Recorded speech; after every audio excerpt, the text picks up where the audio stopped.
Lecture dédiée à Fabienne Issartel.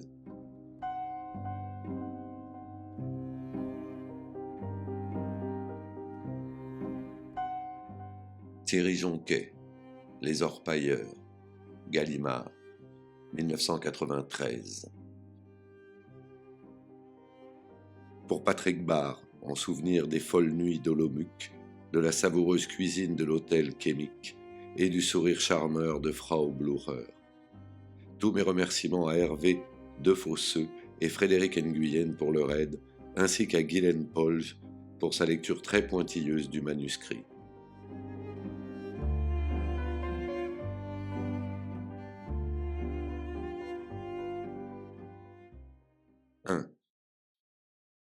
Je vous préviens, c'est un véritable poème, murmura Di Meglio.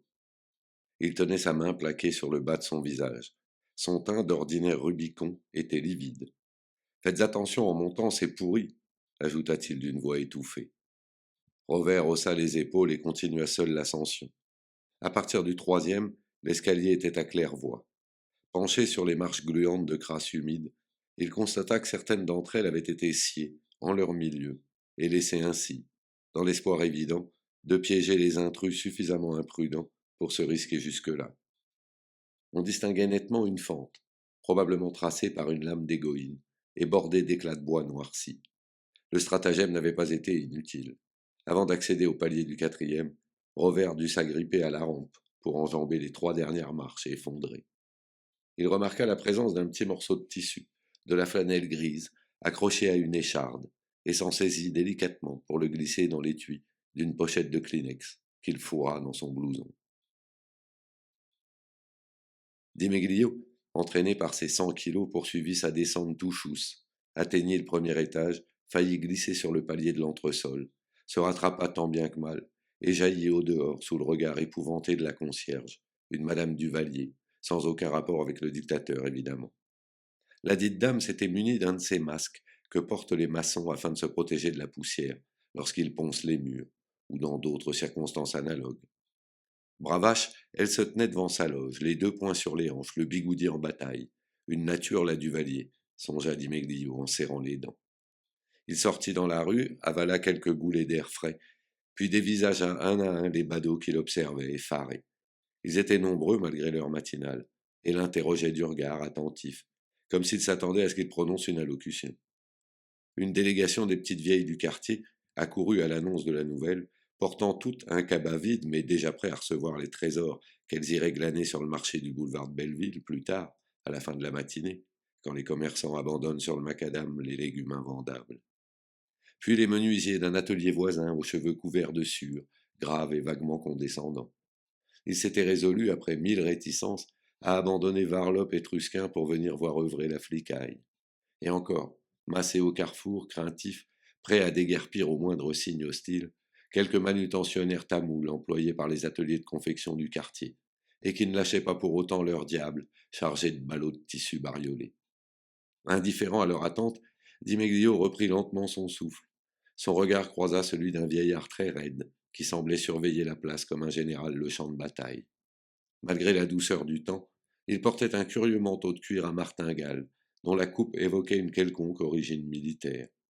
Appuyé sur une canne, goguenard, sa casquette vissée sur le front, il toisait les flics d'un air supérieur, mécontent de leur précipitation, et en même temps amusé par le spectacle de leur apparente incompétence. Un 3e quart de policiers en tenue, Di Meglio disait les prétoriens, se faufila sur la petite place, et les hommes en descendirent pour se déployer en renfort face aux badauds. Alignés sur le trottoir, ils interdirent l'accès des immeubles proches de celui où l'on avait trouvé le corps. Une camionnette de pompiers occupait déjà le terre-plein de la place, garée au beau milieu d'un quadrilatère, formé par des platanes rabougris. Le commissaire a pensé que c'était mieux d'envoyer des renforts. C'est un quartier sensible ici, expliqua le brigadier, en s'avançant vers Di Meglio. Celui-ci lui montra l'accès au boulevard, lui demanda de le barrer sans attendre et de faire de même avec les ruelles qui débouchaient sur la place. 1 heure plus tôt, le commissaire du 10e arrondissement n'avait pas caché son impatience en téléphonant au poste de commandement de la préfecture de police. Il avait déballé son histoire et insisté pour que l'on fasse vite. Le responsable appela aussitôt l'équipe de permanence de la brigade criminelle. Doucement, La règle, c'est que vous préveniez d'abord la DPJ concernée, protesta Di Meglio, qui souhaitait vivement terminer sa nuit de garde comme elle avait commencé, dans la quiétude. 2 week-ends durant, il avait assuré la permanence sans dommage, contre toute attente. Il redoutait particulièrement la nuit du dimanche au lundi, qui ne lui portait jamais chance. Une fois de plus, il put constater que la poisse le guettait. La DPJ? Mais elle est déjà sur place, mon vieux. Ils vous attendent. Le corps est dans un état épouvantable. Ça fait des semaines qu'il est là. Pas la peine de traînasser puisque c'est vous, la crime, qui allez hériter de tout ça en fin de compte. Hein? Dit Meglio, garda prudemment le silence. Alors, vous y allez tout de suite? Insista le responsable. Le parquet, ils sont déjà au courant? Demanda l'inspecteur qui espérait gagner du temps. C'est plutôt à vous de joindre le proc. Faites vite. L'équipe de la DPJ est sur les dents depuis hier matin, et les gars de l'arrondissement ont un accident sur la voie publique avec des blessés sur les bras, répliqua l'autre d'un ton sans appel. Un 15 tonnes frigorifique qui a dérapé sur plus de 20 mètres avant de percuter la vitrine d'un supermarché. Vous voyez d'ici la panique. Alors n'en demandez pas plus. Dimeglio raccrocha, fataliste. À peine avait-il reposé le combiné que la sonnerie retentissait de nouveau. Dimeglio, je viens d'avoir le central. Vous êtes au courant pour la rue Sainte-Marthe demanda Sandoval, le commissaire responsable de sa section. Je file sur place. Vous faites le nécessaire, sans perdre de temps. Dimeglio voulut calmer le jeu, mais Sandoval n'était déjà plus en ligne. L'inspecteur prit le temps de boire le café qu'il s'était préparé, rangea l'échiquier de poche qui lui servait à tuer le temps durant les nuits de veille, puis il appela le palais de justice. Il était encore trop tôt pour qu'un des magistrats de la 8e section du parquet réponde. Il se fit communiquer le numéro du domicile du substitut de permanence. Une femme, assez jeune à en juger d'après sa voix, à qui l'inspecteur Dimeglio dressa un bref tableau de la situation. Un cadavre, découvert par les pompiers dans un immeuble délabré, place Sainte-Marthe. Pas besoin d'en dire plus. Étouffant un bâillement, le substitut confirma son arrivée. Puis Dimeglio réveilla Rovère chez lui. Une viande froide, entre le boulevard de la Villette et la rue Saint-Maur, annonça-t-il sans plus de fioriture. La semaine commence bien. C'est crapoteux, marmonna Rovère à l'autre bout du fil. Je crois surtout que ça date, d'après ce que disent les gars du secteur. La DPJ est déjà sur place demanda Rovère en bâillant. Oui, soupira Dimeglio. Tu as mis Sandoval au courant. Il nous attend sur place, il dit qu'il faut se grouiller. Évidemment qu'il faut se grouiller, ricana Rovère, il en a de bonnes. Ma voiture est en carafe, je viens en taxi. 3 quarts d'heure plus tard, l'inspecteur divisionnaire Rovère arrivait sur les lieux. Dimeglio avait eu le temps de prévenir les autres membres du groupe, d'interdire l'accès de l'immeuble, d'en faire déguerpir les occupants, de prévenir l'identité judiciaire et de cuisiner un peu la Duvalier, sans résultat tangible. Sandoval battait la semelle sous le porche et surveillait de loin l'agitation qui s'était emparée de la rue. Quand il le vit descendre du taxi, Dimeglio comprit que Rovère n'avait guère dû dormir de la nuit.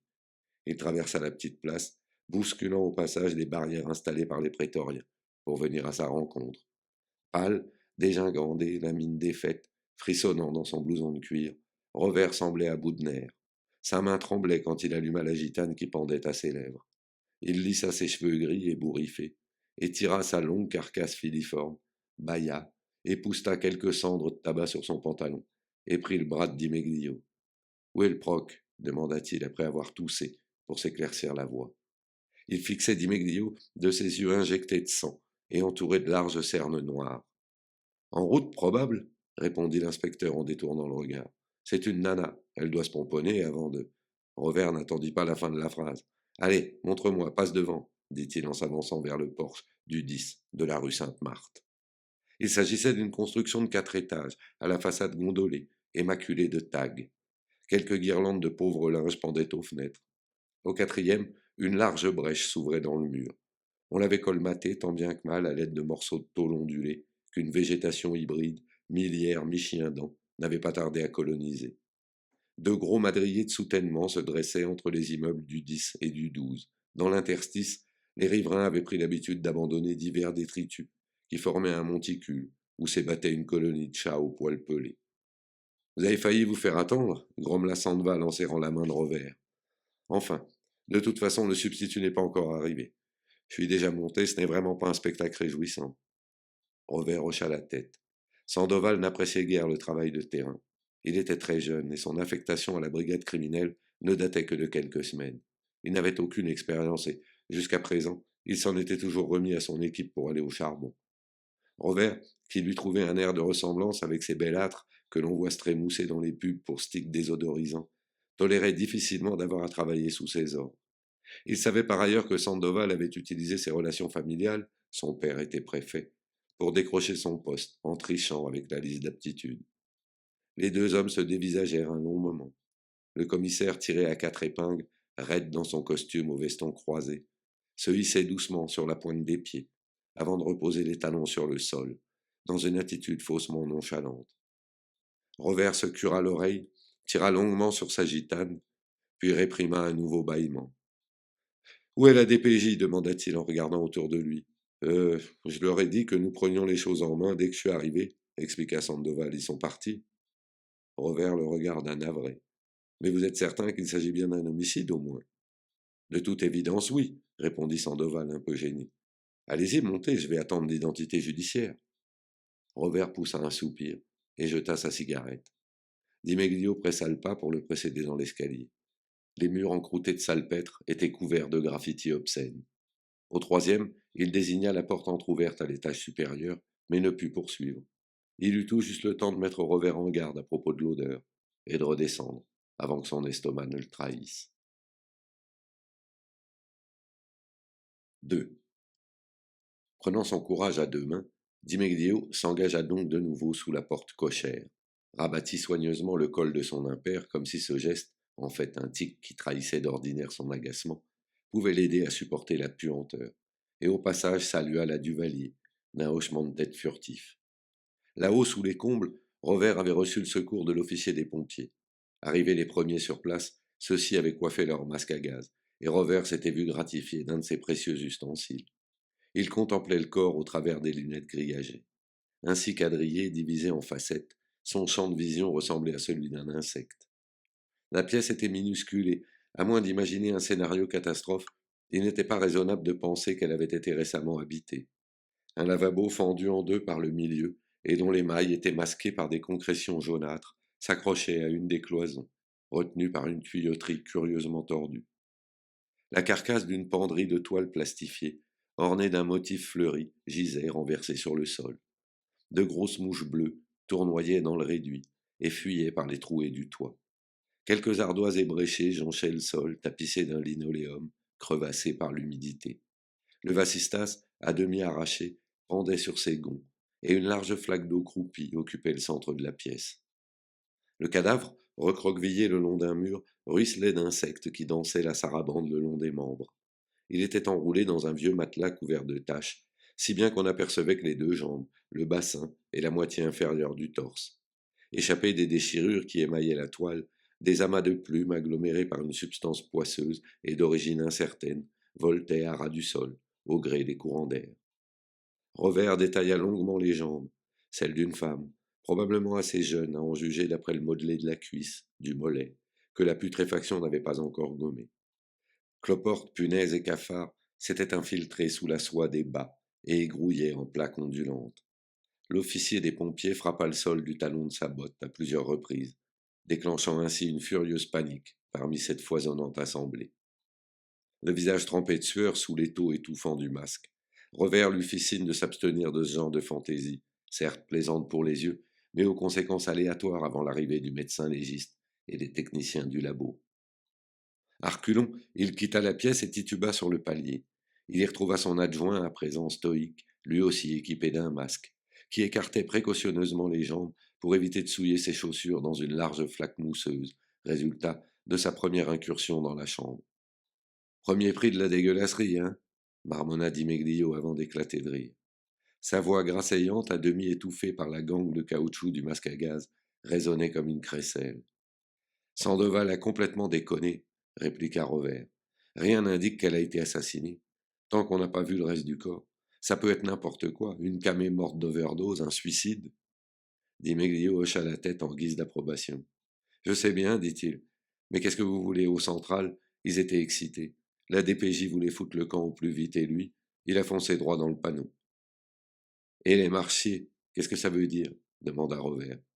C'est pas. La Bignole m'a parlé d'une histoire de squatter. Paraît que c'est le proprio qui a voulu les dissuader. Ah oui? Pourquoi pas de l'huile bouillante? On est en plein Moyen-Âge. Un pas lourd secouait l'escalier 2 étages plus bas. Bientôt apparut la silhouette de Pluvinage, un quinquagénaire au visage couperosé, encadré de bajoux flasques et piqueté de poils épars, trop clairsemés pour suggérer à leur propriétaire la nécessité d'un rasage quotidien.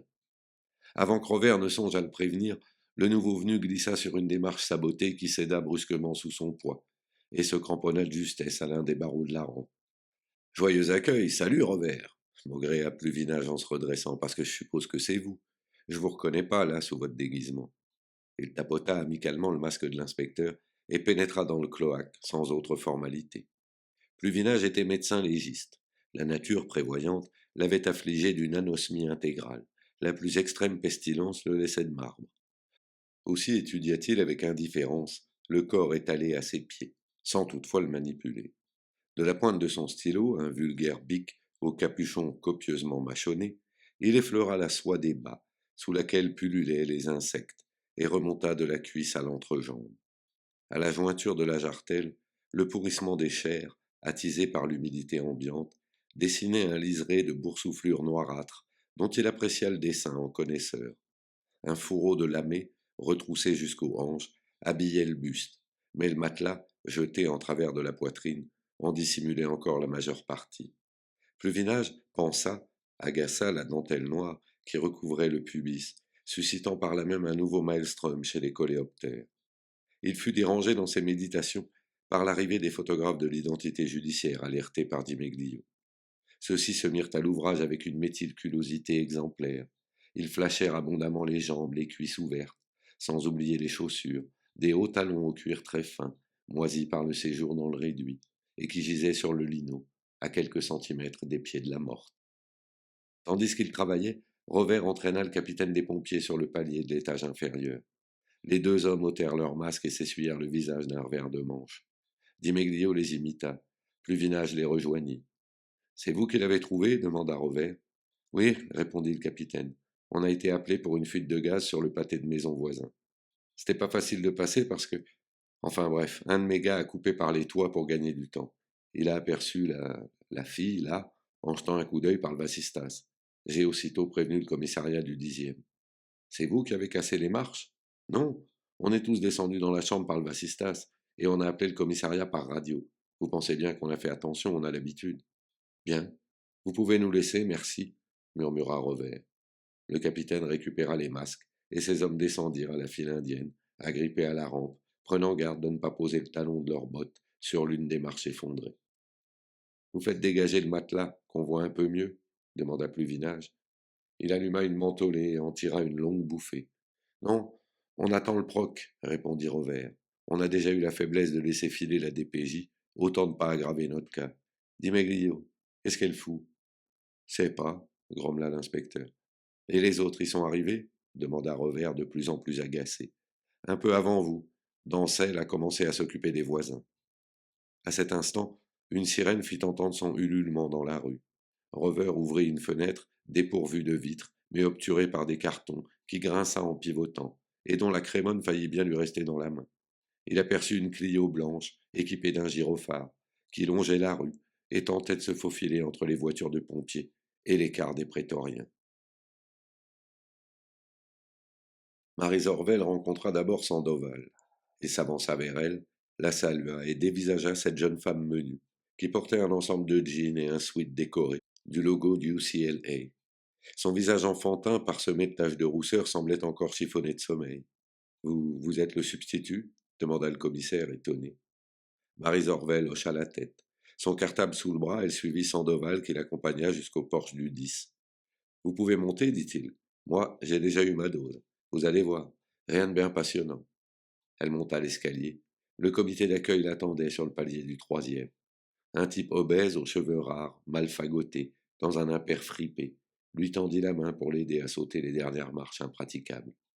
Inspecteur Di Meglio, c'est moi qui vous ai appelé, dit-il en grimaçant un sourire qui dévoila ses jambes jaunies et plantées de guingois. Pluvinage, je suis le légiste. Vous avez été coincé dans les embouteillages demanda le second. Quand sa main fut prisonnière de celle du médecin, elle réprima un frisson au contact de la peau moite, couverte de sueur glacée.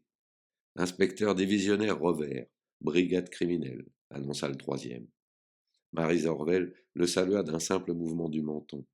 Il n'avait pas un visage antipathique, mais elle fut gênée par son regard inquisiteur. Il la toisa un long moment, sans qu'elle puisse deviner s'il lui adressait un reproche muet pour son retard, ou s'il cherchait à lui en imposer. Excusez-moi, dit-elle, je viens de l'autre bout de Paris, le 15e, et ça se passe là-dedans, trancha Rovère en montrant la porte de la chambre. Nous n'avons touché à rien, nous vous attendions. Je vous préviens, madame le substitut, susurra Pluvinage, obséquieux. Ça n'est pas très joli. Le corps est là depuis un bon moment, précisa Dimeglio, en se pinçant le nez dans un geste qu'il voulait éloquent. Marie Zorvel haussa les épaules, irritée par ces prévenances hypocrites. Elle sortit de son cartable un flacon de baume du tigre. De la pulpe de l'index, elle en cueillit une copieuse noisette, s'en humecta le pourtour des narines, ainsi que le bord de la lèvre supérieure, et prit une profonde inspiration. Elle se tourna vers Robert, qui poussa la porte du réduit. Enjambant la flaque de vomissure laissée par Dimeglio, Marie Zorvel s'avança prudemment dans la pièce. Elle fit le tour du matelas qui recouvrait le cadavre, resta un long moment penchée sur le corps, réprima un haut-le-cœur et quitta calmement la pièce. Vous êtes certain qu'il s'agit bien d'un homicide demanda-t-elle à Rovère. Il remarqua le léger tremblement qui agitait sa lèvre inférieure. Dieu que ça pue, soupira-t-elle, en plongeant de nouveau le doigt dans son flacon de baume. Prenez l'air à la fenêtre, ça ira mieux après, proposa l'inspecteur en lui tenant le coude pour la guider sur le palier. Un homicide? Non, on ne sait pas encore. Le central était un peu agité ce matin, si bien qu'au lieu de la DPJ, c'est nous qui récoltons le colis. Pour en savoir plus, il faudrait enlever le matelas, expliqua Pluvinage impatient. Bien, allez-y, dit Maryse. Je suppose que vous avez déjà fait faire des clichés. Revers cligna des yeux pour la rassurer. Restez ici, je crois que ça vaut mieux, dit-il, en s'efforçant d'effacer de sa voix toute ironie malveillante. Vous me passez votre truc, ça a l'air efficace. Il s'humecta le nez de pommade, renifla comme s'il était atteint d'une crise d'asthme, entra dans la chambre et, d'un claquement de doigts, incita les gens de Ligy à dégager le corps. De leurs mains gantées de caoutchouc, ils saisirent le matelas, l'arrachèrent avec ardeur à l'unisson, le visage tendu par l'effort, comme s'ils avaient affaire à une plaque de fonte. Rovère, dit Meglio, et les photographes détournèrent la tête. Pluvinage ralluma sa cigarette. Le mégot coincé dans la commissure des lèvres, il assista à l'opération, les yeux grands ouverts. Il y eut un froissement de tissu, aussitôt suivi d'un chuintement liquide et d'un nouveau déferlement de puanteur. La peau de l'abdomen, la trame de la robe de lamé et la toile du matelas s'étaient unies, solidarisées dans les macérations, si bien que le conglomérat des viscères fut libéré dans un flux informe. Robert, vous avez vu demanda Pluvinage en tirant sur sa cigarette. L'inspecteur se résigna à lancer un bref regard sur le cadavre. Eh bien demanda-t-il révulsé par le spectacle de ce corps éventré. La main droite, bon sang bougonna Pluvinage. Les poignets étaient liés derrière le dos. Rovère aperçut la cordelette qui les unissait. Elle enserrait les avant-bras jusqu'au coude, de telle sorte que le buste, déjeté vers l'avant, formait avec le bassin un angle d'environ 45 degrés. Mais la main droite manquait, tranchée, nette, au niveau du canal carpien. Une large auréole brunâtre de sang coagulé, jusqu'alors masqué, avait imbibé toute la bourre du matelas. Rovère, maîtrisant son dégoût, s'accroupit près du corps, à la recherche de la main manquante, puis, constatant son absence, chercha un sac à main ou tout objet de ce genre. Il n'y en avait pas. Pluvinage fit un pas de côté, se pencha sur la tête et, avec 1000 précautions, ôta doucement la poche de plastique, un vulgaire sac de prise unique qui la retenait prisonnière. Elle avait agi à la façon d'une serre, générant un surcroît d'humidité, si bien que le travail des insectes avait été plus rapide que sur le reste du corps. Il ne subsistait que quelques lambeaux de chair accrochés à la mâchoire.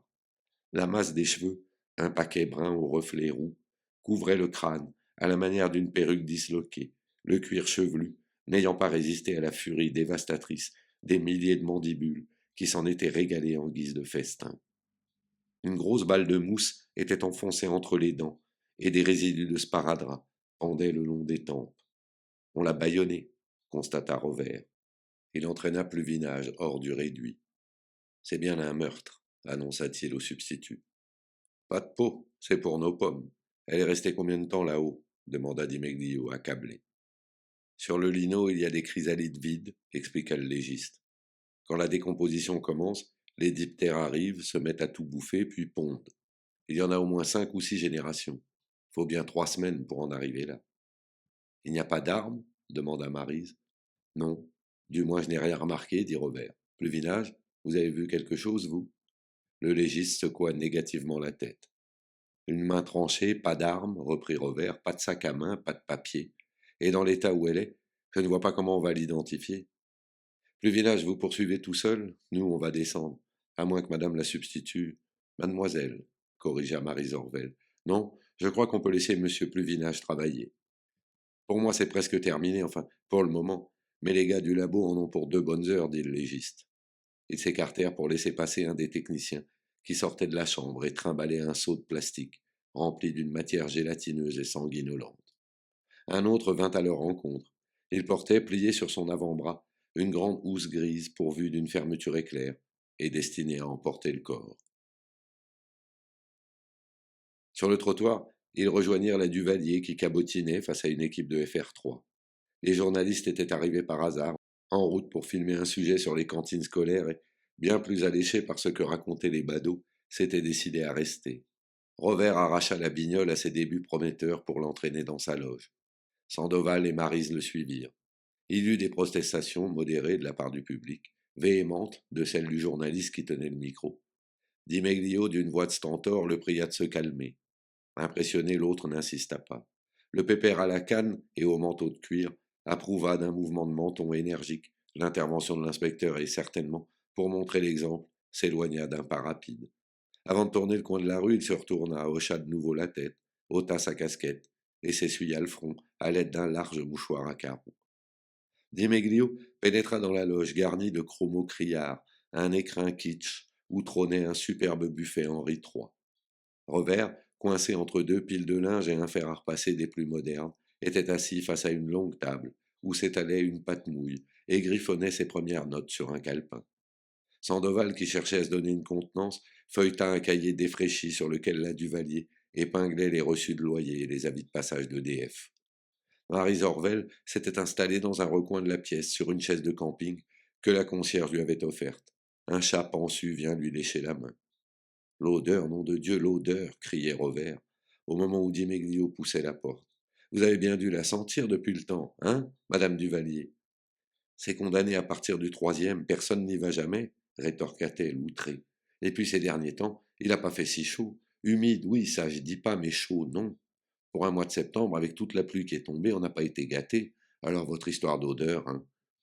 Elle s'interrompit un instant pour régler le jet de vapeur de son fer à repasser, qui sifflait en clignotant.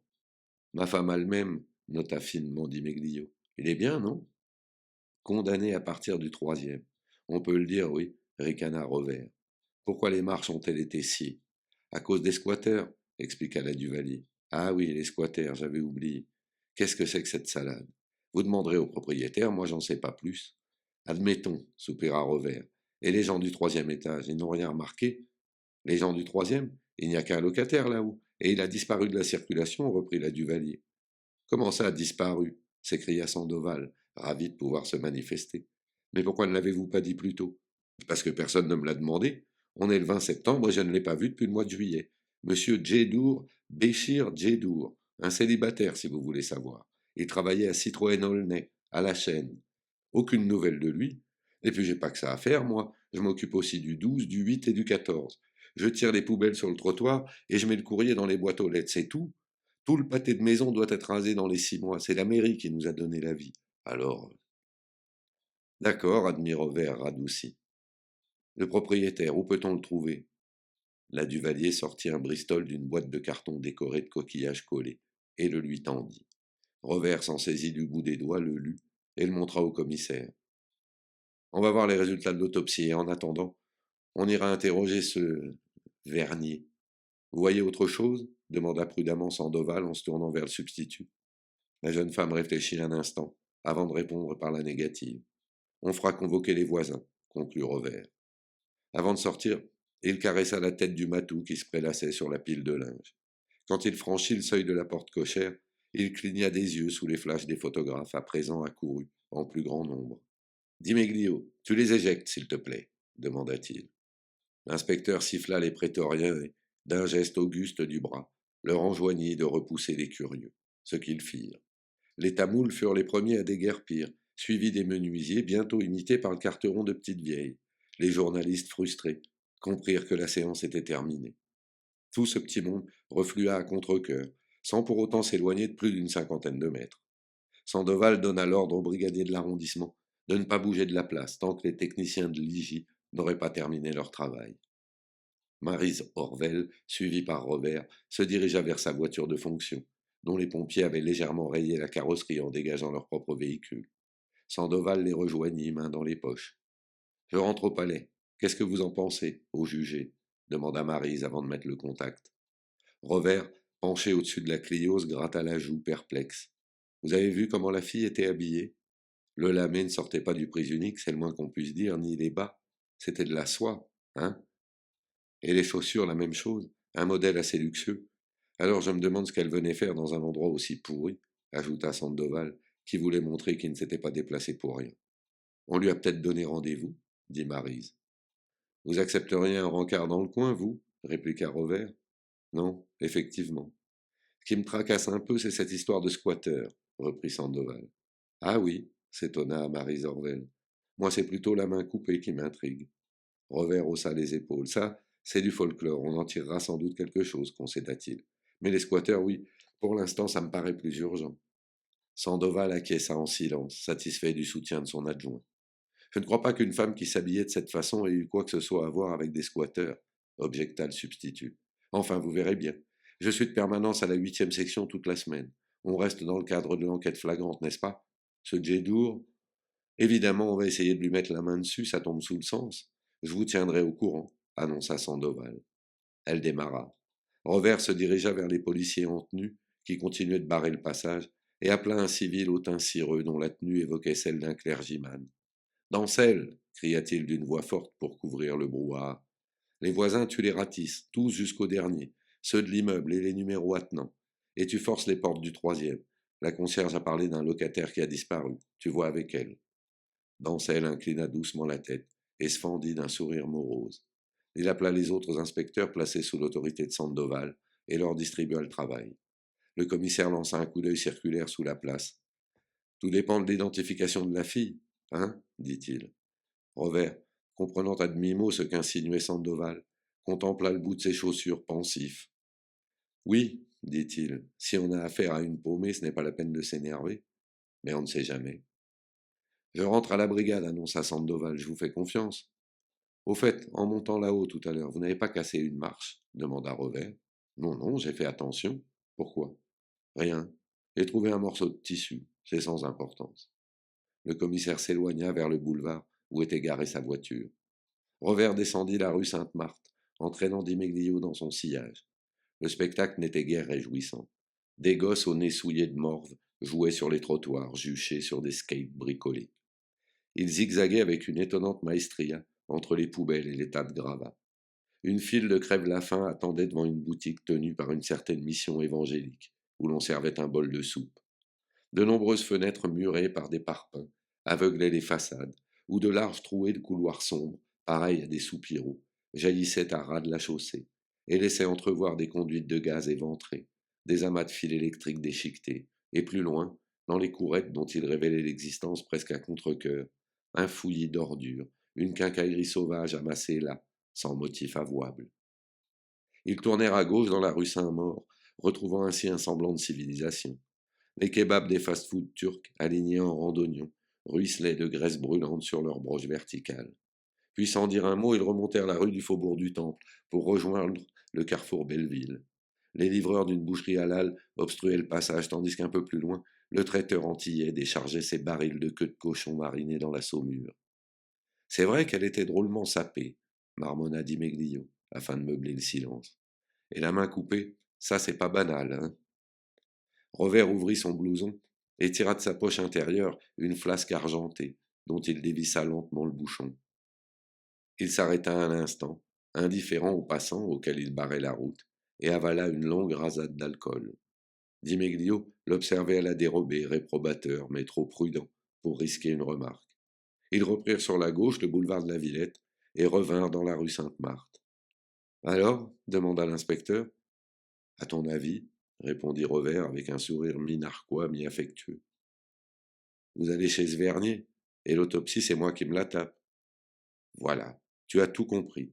Asticote un peu plus vinage. Des fois, il bâcle, surtout s'il a beaucoup de boulot. Attends, ce n'est pas tout. Revers sortit l'étui de Kleenex de son blouson et lui montra le morceau de flanelle qu'il avait prélevé sur une des marches cassées près du palier du 4e étage.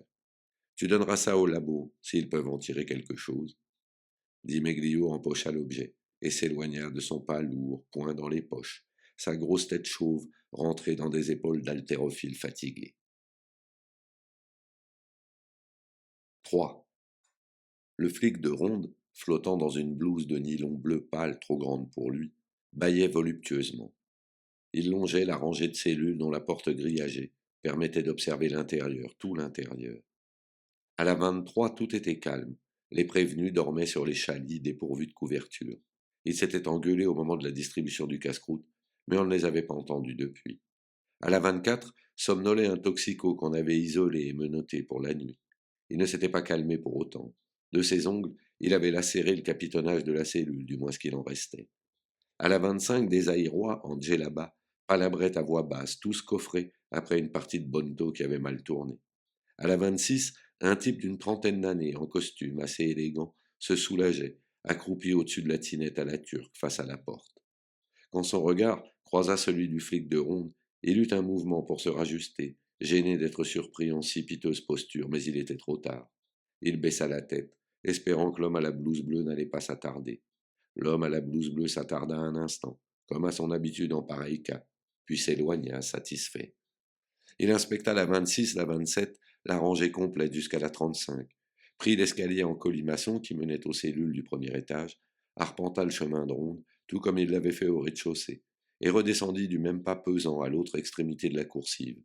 Il revint en sens inverse jusqu'à la cage de verre où somnolait le brigadier de garde. Il toqua à la vitre et lui signala qu'il n'y avait rien à signaler. Le brigadier consigna ses dires dans le cahier prévu à cet effet. Il fallait faire attention. En janvier, un mineur incarcéré à la 22 s'était pendu avec ses chaussettes, nouées autour d'un montant du chalit. Puis l'homme à la blouse bleue rejoignit ses collègues dans la salle de fouille. Les accros du turf s'étaient rassemblés autour de quelques journaux étalés sur le comptoir graisseux, maculé de taches d'encre, et échangeaient des commentaires avisés sur les codes de leurs favoris. Les autres flics de service sirotaient leur café en écoutant l'horoscope du jour sur RTL. La pendule indiquait 8h30. Une longue sonnerie tira les occupants du dépôt, prisonniers et gardiens, de leur hébétude. Arrivés en quart, par l'entrée du quai de l'horloge, les gendarmes de la relève pénétrèrent dans la vaste galerie qui abrita jadis les écuries du roi Saint-Louis et se préparèrent pour leur office. Une à une, les portes des cellules furent ouvertes. Un à un, les prévenus en sortirent. La fouille à corps de la nuit n'avait pas suffi, il en fallait une nouvelle. Les gendarmes n'ont pas confiance dans la fouille des flics. Un an plus tôt, un prévenu avait brusquement sorti une lame de rasoir, scotchée sous la plante de son pied pour en menacer un magistrat lors de sa comparution. Depuis, une circulaire régissait la fouille sans rien laisser au hasard. Un parrain en file indienne, gueula le chef d'escadron. Après s'être fait palper, tripoter et pour les toxicos pénétrer d'un doigt ganté de caoutchouc, les détenus, rhabillés mais privés de leur ceinture, de leurs lacets, de tout objet pouvant servir d'arme par destination, y compris aux fins de suicide, furent conduits, chacun par un gendarme qui les tenait en laisse à l'aide d'un cordon rattaché aux menottes, en direction du dédale de corridors qui nervurent les sous-sols du palais de justice. À la sortie du labyrinthe, ils firent connaissance avec la salle d'attente de la 8e section du parquet, un vaste couloir aux dimensions de hall de gare, éclairé par des néons anémiques. Enfermés dans de petits bureaux à l'ameublement sommaire, alignés en enfilade le long du mur, les substituts du procureur de la République attendaient leur lot quotidien de délinquants déférés. Marie Orvel passa la tête dans l'entrebâillement de la première porte. Elle saisit les bribes d'une conversation banale à laquelle elle n'avait nullement l'intention de s'intéresser. Mais enfin, monsieur Moïche, c'est écrit sur le rapport de police. Vous avez été surpris à 2 heures du matin dans un parking alors qu'une dizaine de voitures venaient d'être fracturées. Hein? Moulaïch, monsieur, c'est Moulaïch que je m'appelle. Pour qu'on épelle correctement votre nom, monsieur Moulaïch, encore faudrait-il que vous ayez des papiers. Je les ai perdus, monsieur le juge. Bien sûr, c'est fou le nombre de gens qui perdent leurs papiers. Ah, au fait, pendant qu'on y est, je ne suis pas juge, monsieur Moulaïch. Le juge, vous le verrez plus tard. Et vous êtes quoi alors? Marie Orvel ferma la porte et ouvrit la suivante. Cette fois un certain Marillier, celui qui s'était vu contraint de chier sous le regard du flic de ronde 20 minutes plus tôt, assurait qu'il n'avait absolument pas frappé le flic qu'il avait tiré de sa voiture sans ménagement. J'étais ivre, certes, mais je n'ai pas frappé ce policier, protestait-il. Vous habitez où? Demanda le substitut. À l'hôtel. Je suis momentanément demandeur d'emploi. Chômeur, hein? Et la voiture, elle n'était pas à vous? Un moment d'égarement. Elle était rangée le long du trottoir, le moteur tournait, je n'ai pas pu résister. Un geste stupide. Ben voyons. On résume. Vous tirez une bagnole et vous cognez sur le premier flic qui vous arrête. Vous avez déjà été condamné? Ne racontez pas de salade, on vérifie tout de suite au casier. Marie Orvel quitta la pièce et ouvrit la troisième porte. Un type effondré, au veston constellé de taches de vomissure, sanglotait devant le substitut. J'avais un peu bu, c'est sûr, mais je ne voulais pas me mettre en colère, je vous assure. Oui, mais vous l'avez frappée. Elle a été admise aux urgences à Saint-Antoine, et sa sœur a porté plainte. Mais on pourrait tout recommencer, chacun en y mettant de la bonne volonté, non? Pleurnicha le type. Écœuré, le substitut ferma le dossier bleu qui contenait le rapport de police et tapa du poing sur la table. Allez, dehors. Le gendarme qui accompagnait le prisonnier saisit celui-ci par le col de son veston et le poussa vers la sortie. Je. Je vais en prison, tout de suite? Balbutia le prévenu. Mais non, vous pensez bien qu'on va vous juger avant, s'exclama le substitut. Mais quand? Dès cet après-midi, si vous acceptez, ou sinon dans quelques jours. De toute façon, vous irez au trou. André, s'il te plaît, juste une seconde. Marie souriait d'un air angélique. André Montagnac, un type solide, au visage barré d'une moustache de gascon, se tourna vers elle, surpris par sa présence. Il vit ses traits creusés par la fatigue. Je ne t'avais même pas vu entrer, dit-il. Tu as entendu cette ordure? Sa femme, 12 points de suture sur le crâne. Il l'a tabassée avec un antivol de moto, tu te rends compte? Qu'est-ce qui t'arrive? Cette nuit, la permanence. Tu peux la prendre à ma place? J'en ai ma claque. On est lundi et depuis samedi soir, ça n'arrête pas. J'ai eu droit au sadomaso du bois de Boulogne, à la putain du périphérique, à l'incendie de l'Euromarché de Clignancourt, 3 cadavres calcinés, plus une petite vieille poignardée squarrée au mur. Et ce matin à 7 heures, ça a remis ça. Ça doit être la pleine lune, soupira Montagnac. Marise déposa son beeper Eurosignal, ainsi que les clés de la voiture de fonction sur le bureau, et se fendit d'un sourire affreux, censé exprimer une infinie détresse. Je peux passer ton numéro au flic pour ce soir? Juste pour ce soir? Montagnac ne fut pas dupe, mais donna son accord. Ragaillardi par cette promesse d'une nuit de sommeil pénible, Marise quitta la 8e section. Dans la cour de la Sainte-Chapelle, un groupe de touristes japonais attendait son tour de visite sous la pluie. Elle traversa le boulevard du Palais puis la Seine et se dirigea vers la station de métro Châtelet. À chaque fois que Di Meglio prenait l'escalier carrelé menant au premier étage de l'Institut médico-légal quai de la Râpée, il croisait inévitablement Istvan, un des garçons morguistes qui, croyant lui faire plaisir, l'accueillait avec un dicton de circonstance, quelques mots d'italien, les seuls qu'il connaissait. Acqua fresca, vino puro, fica stretta, cazzo duro, claironnait-il, l'index pointé vers le visiteur. De l'eau fraîche, du bon vin, une figue mûre, la bite bien dure. Que demander de plus en effet? Songeait l'inspecteur. Ecco, dit Maigriot. Quel mauvais vent t'amène, ajoutait invariablement Istvan avant d'éclater de rire. Di Meglio souriait poliment, et ne manquait pas de se laver discrètement la main après qu'Istvan la lui eût serrée. Istvan usait ses journées à nettoyer les tables d'autopsie, à classer les bocaux destinés à contenir les prélèvements et à ranger les corps dans des tiroirs frigorifiques après les avoir recousus.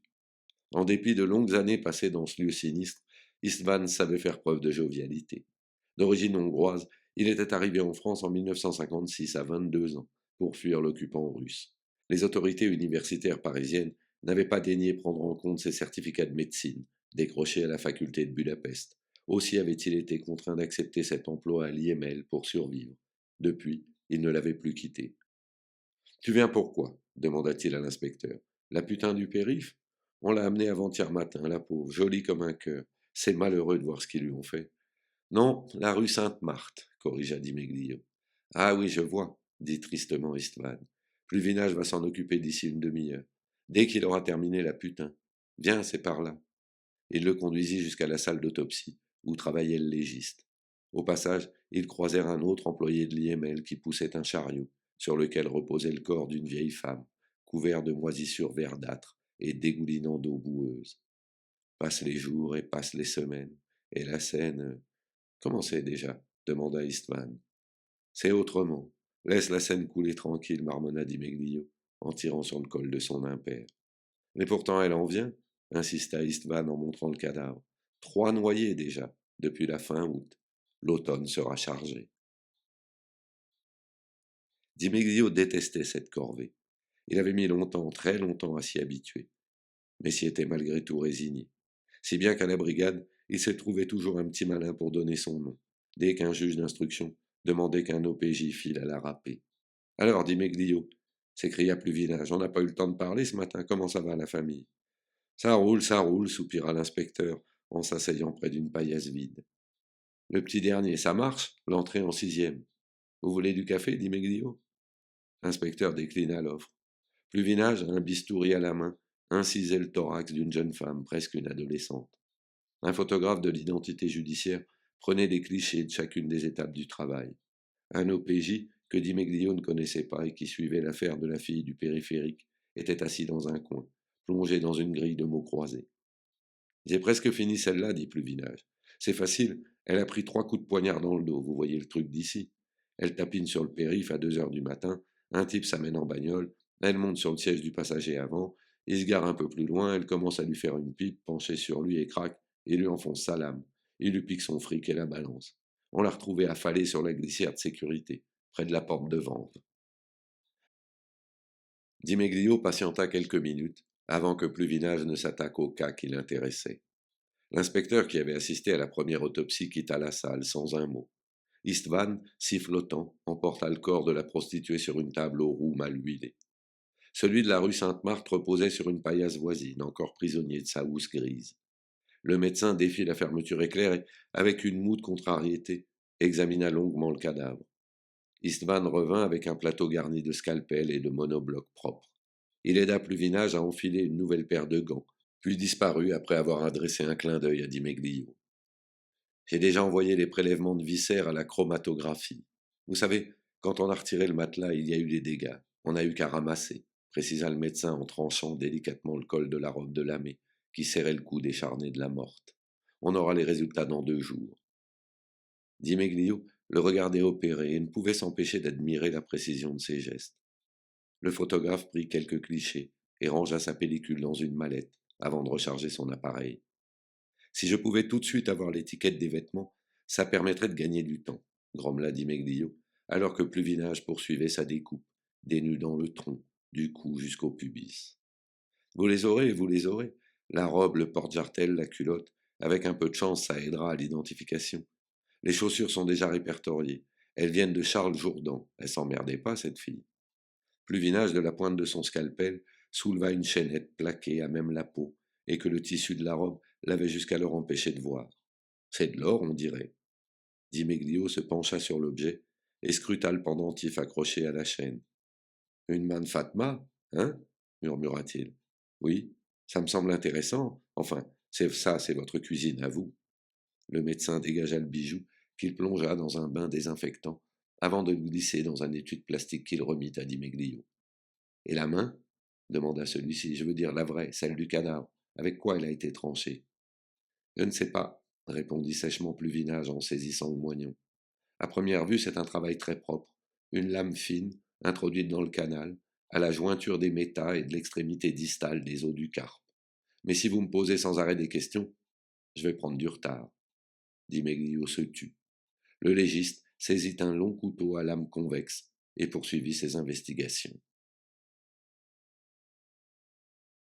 5. Maryse Orvel leva les yeux vers le plafond, dont les poutres apparentes étaient couvertes de toiles d'araignée. Le séjour, lumineux, vide de tout meuble, paraissait très grand. La chambre, à laquelle on accédait par un couloir biscornu, était de taille bien plus réduite et plus sombre, aussi. Elle donnait sur une courette étriquée, alors que les fenêtres du living s'ouvraient sur la rue. Un balcon étroit longeait toute la façade. L'appartement était situé rue de Tourtille, à quelques numéros du croisement avec la rue de Belleville. Qu'est-ce que tu en penses? 4005 charges comprises, ça te paraît raisonnable? Lui demanda la jeune femme qui visitait le 2 pièces en sa compagnie. Signe tout de suite, c'est une affaire, assura Maryse. Tu peux emménager quand? Demain, cet après-midi, si je veux. Nadia Linz était arrivée à Paris 3 semaines plus tôt. Comme Maryse, elle était magistrate. Elle avait travaillé à Tours durant 5 ans au tribunal pour enfants, avant de demander sa mutation à Paris comme juge d'instruction. Les deux jeunes femmes se connaissaient depuis les bancs de l'École nationale de la magistrature de Bordeaux, où elles avaient suivi leurs études dans la même promotion. Nadia était hébergée chez son amie et cherchait désespérément un appartement à louer à un prix raisonnable. Elle tenait à quitter au plus vite le 2 pièces de Maryse rue de la Convention, où elle campait depuis son arrivée à Paris, pour ne pas la déranger plus longtemps. Les quelques affaires qu'elle avait rapportées de Tours s'entassaient dans la cave. À plusieurs reprises, elle avait connu l'épuisante corvée des files d'attente dans les escaliers, lors des visites collectives d'appartements proposées par les agences, sans rien trouver qui lui convienne. Où est le proprio demanda Maryse. Au café, en bas de la rue. Il m'a conseillé de prendre mon temps, de bien réfléchir. Il attend. C'est un petit vieux assez sympa. Alors tu fonces. Je t'assure que c'est une affaire. Comment tu me trouves demanda Nadia. Elle faisait sauter le trousseau de clés dans sa main et plissait le nez, la tête légèrement penchée de côté, dans une attitude de réflexion qui lui était familière. À la voir ainsi, mal à l'aise, retranchée derrière l'écran de ses lunettes, raide comme un mannequin dans le tailleur gris qu'elle avait revêtu pour venir au rendez-vous, on l'aurait jugée sévère, pour ne pas dire abominablement coincée. Elle plaqua une mèche rebelle qui s'échappait de son chignon, plia la jambe gauche pour ôter un instant le mocassin à boucles qui lui irritait la peau du talon, et se figea, songeuse, dans cette posture inconfortable, avant d'enfiler de nouveau sa chaussure. On te donnerait le bon Dieu sans confession, dit Maryse. Signe, tu ne trouveras pas mieux. Izzy Salkman attendait à la terrasse de la Vielleuse, la grande brasserie située à l'angle de la rue et du boulevard de Belleville. Très grand, large d'épaules, ventru, il portait une salopette bleue rapiécée aux genoux et une chemise à carreaux. Un verre de rouge posé devant lui, il sifflotait en regardant les passants. Salkman avait un visage rond, au front plissé de rides, aux yeux proéminents, auréolé d'une tignasse blanche, coiffée à la diable, parsemée d'épis. Ses mains, puissantes, massives, couturées de cicatrices et de crevasses, reposaient bien à plat sur la table de bistrot. Il n'était pas seul. Assis à ses côtés, un de ses amis achevait de déjeuner. Aussi grisonnant que Zaltmann, mais d'une mise plus soignée, maigre, élancé. Il savourait une part de tarte sans bouder son plaisir. Il repoussa bientôt son assiette, s'essuya les lèvres, tira un cigare d'un petit étui en cuir, l'humecta de quelques coups de langue et l'alluma. Ils restèrent ainsi absorbés par le spectacle de la rue sans échanger un seul mot.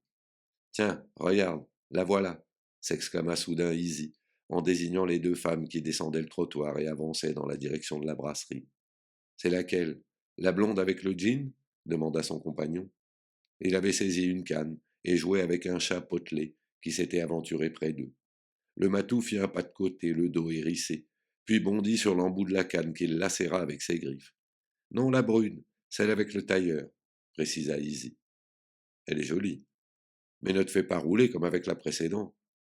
Pas de danger qu'elle déménage à la cloche de bois, crois-moi celle-là. Je vais lui serrer la vis, chuchota Easy. Maryse et son ami se tenaient à présent devant eux et affichaient un sourire de circonstance. Monsieur Zalkman, je pense que je suis d'accord, annonça enfin Nadia, en triturant la monture de ses lunettes. Elle ne tenait pas à manifester un enthousiasme excessif, dans l'intention de se ménager une marge de négociation à propos des charges locatives. Eh bien, asseyez-vous, proposa Zalkman. Vous n'allez pas discuter debout. Elles tirèrent chacune une chaise et se serrèrent près de lui. Mon ami Maurice Rosenfeld, annonça Easy en désignant son voisin. Le chat s'éloigna. Rosenfeld fit une dernière tentative pour capter son attention, en lui agaçant l'arrière-train du bout de sa canne. En vain. Puis il ouvrit un journal après avoir adressé un sourire aux nouvelles venues. J'ai apporté tous les papiers, dit Nadia, en ouvrant son sac à main. Zalkman étudia posément les documents qu'elle lui présentait et constata qu'ils étaient conformes à ce qu'elle avait annoncé au téléphone. Elle souleva la question des charges, sans trop montrer de conviction.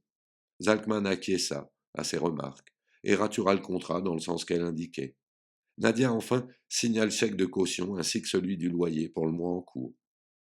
Les clés sont à vous, conclut Zalkman. Si vous voulez, je vous donnerai un coup de main pour vous installer. Il se leva, salua sa nouvelle locataire, puis remonta la rue. Il avançait d'un pas alerte, tandis que Rosenfeld boitillait à ses côtés, appuyé sur sa canne. Pas de risque avec elle, mon vieux, dit Zalkman en pouffant de rire. Tu sais ce qu'elle fait comme boulot? Rosenfeld interrogea du regard, les sourcils froncés. Elle est juge d'instruction. Ouais, comme je te le dis. Rosenfeld secoua la tête, incrédule. avant d'éclater de rire à son tour. Les deux femmes étaient restées à la terrasse de la brasserie et achevaient de relire le contrat de location. Nadia ôta ses lunettes et, soulagée, les rangea dans son sac à main. Elle ne les portait que lors des interrogatoires qu'elle menait dans son cabinet du palais de justice. La monture d'écaille très épaisse, un tantinet rétro, faisait partie de la panoplie, qui lui permettait de se conformer à l'image de sévérité que ses interlocuteurs attendaient d'elle en de telles circonstances. Le quartier n'est pas désagréable, il est en pleine rénovation, expliqua Maryse. Montagnac a eu le nez fin. C'était en effet grâce à lui que Nadia avait eu vent de l'annonce de Zalkman. Il l'avait repérée à la vitrine d'une agence du boulevard Magenta. Elle balaya du regard les trottoirs où s'alignaient commerces et restaurants asiatiques. Un camion stoppa près de la terrasse de la Vielleuse. Dès que le haillon fut abaissé, un détachement de pousseurs de diable s'aligna sur le trottoir dans un ordre impeccable. En moins d'une minute, les sacs de riz et de poissons séchés furent déchargés pour disparaître dans les profondeurs d'un parking voisin. Ce matin, je suis venu constater un homicide à 5 minutes d'ici, dans un immeuble qui va bientôt être rasé, reprit Maryse. Une fille, retrouvée dans un taudis complètement putréfié, avec un poignet tranché. T'aurais vu le travail. Immonde, vraiment immonde. Tu les collectionnes, ma parole. Je ne t'avais pas dit, c'est moi qui ai hérité de la fille du périphérique. Alors, Nadia haussa les épaules et ferma les yeux un bref instant. Depuis son arrivée à Paris, elle se voyait chargée d'affaires qui n'avaient rien de commun avec les problèmes de gamins fugueurs dont elle s'était occupée à Tours.